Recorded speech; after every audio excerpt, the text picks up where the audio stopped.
Compound interest is either going to make you rich or poor. In this video, I'm going to demonstrate why and how you can get on the right side of it to start building wealth. Albert Einstein once said in regards to compound interest that he who understands it earns it. He who doesn't pays it. And I agree 100% with Albert. So let me briefly talk about what compound interest is and why you should care a lot about it no matter where you are in your financial life. In a nutshell, compound interest is interest that gets paid on your original investment plus prior interest that you've already been paid along the way. Imagine a snowball. You start with a small bit of snow, and then as you roll the snowball, it picks up more snow and grows larger and larger from the new snow that you're picking up along the way. The new snow helps your ball grow larger and larger over time. This is how the rich get richer. Interest earns interest, and accounts grow larger and larger over time.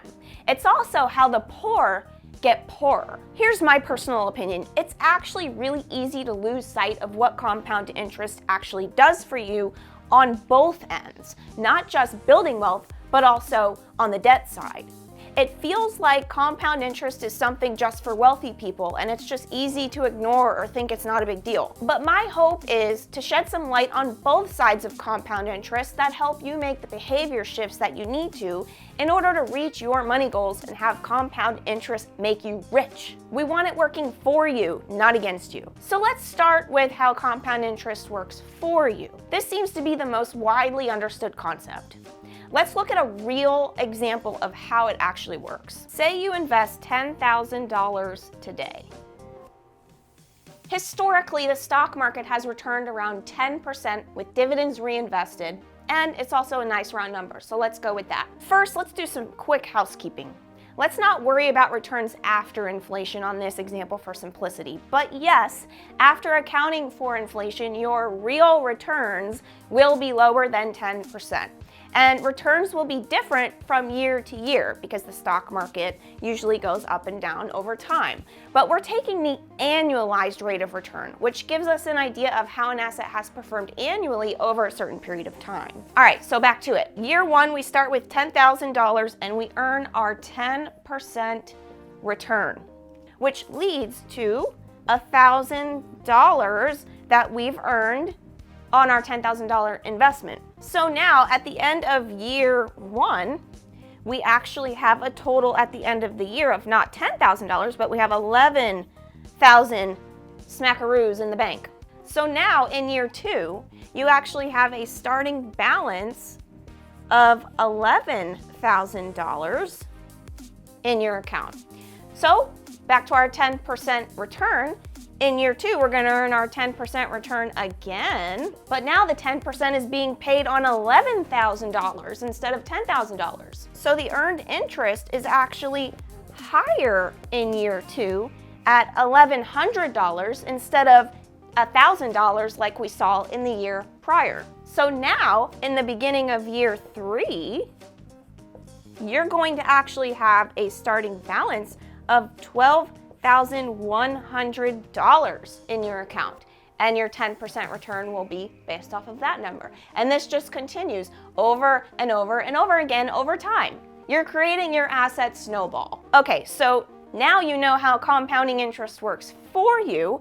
As your account balance grows, so do your interest or dividend payments, and wealth accumulates over time. This is why it's not only important to continue to contribute to these accounts so that your balance grows, causing your dividends and interest to grow, but it's also super important to try not to withdraw from these accounts at all costs. You want your cash money staying in to help your balance grow in a steady upwards trajectory. Okay, what about the opposite though? How will compound interest work against you and make you poor? Well, let's start with the same $10,000, but in this case, it's credit card debt. The average credit card interest rate, according to the Federal Reserve, is actually 14.52% interest. Ouch. So that's the number that we'll actually be using to demonstrate compounding interest working against you. Assuming you only pay the minimum payment on your credit card, which for the sake of this example, we'll do 3% of the balance. Guess what? It will take you an insanely long 19 freaking years to pay off that debt. 19 years. And you would end up paying over $6,600 in interest on that $10,000 debt. So let me put this into perspective for you. The interest that you'll pay on that $10,000 debt will be 66% of the original $10,000 balance. Ew. And to be honest, a 3% of the balance as a minimum payment is being generous. Your credit card company may be requiring you to pay much less than 3% of your balance as a minimum payment. They may even possibly be just making you pay enough to cover your interest due, which means you're not even paying down the principal much. Here's a portion of the actual amortization schedule of what this scenario would look like. You see, your minimum payments for your credit card are split up into a portion going towards your interest owed and a portion that goes towards paying down the actual principal or your balance. The credit card company makes sure to get their 14.52% or whatever the interest rate is of your balance every single payment that you make.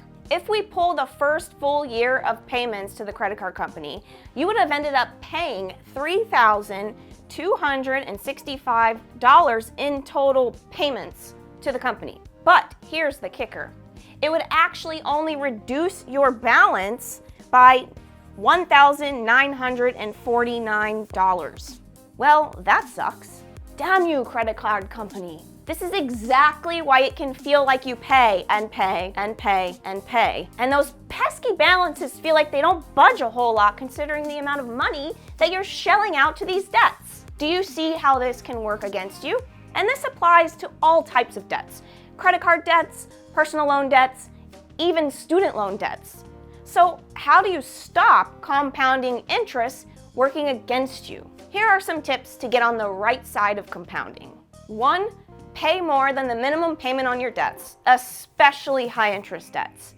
In our example before, on a $10,000 credit card debt at 14.52% interest, instead of doing just the minimum payment of 3% of the revolving balance, say you do a flat $300 a month. This flat $300 a month will actually end up being higher than what's actually due over time because your minimum payment will decrease as you get your balance paid down. If you do this, instead of this debt taking 19 freaking years to pay off, it gets paid off in 3.5 years and you pay over 50% less interest over that time frame. This is a huge difference. Huge. 19 years, 3.5 years. I'm gonna go with the 3.5 years. So imagine being able to take the money that you saved in interest and invest it instead. The second way to get on the right side of compounding is to stop stressing over lower interest debts. I see this all of the time. People have higher interest debts but are worried about getting their car paid off.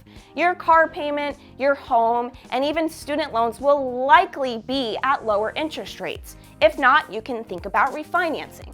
Don't stress on these too much until you get the stuff that's really compounding against you out of your hair. The third way to get on the right side of compounding is to take the money you save on interest over time and get it invested ASAP so that you can get on the right side of compound interest. In fact, make it a game.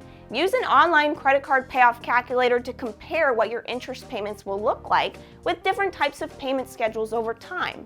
If you'll save a couple grand in interest over time with a new chosen payment schedule, plan to take that money that you would have paid the credit card company and invest it or build up a larger emergency fund so that you don't have to use high interest credit cards in the future. Spending it isn't allowed, it's part of the game. Collect those assets, get compound interest working. So in a nutshell, compound interest works so well with investing because it's incoming. You're getting it. You're constantly increasing your account balances and your dividends and your interest is growing at the same rate.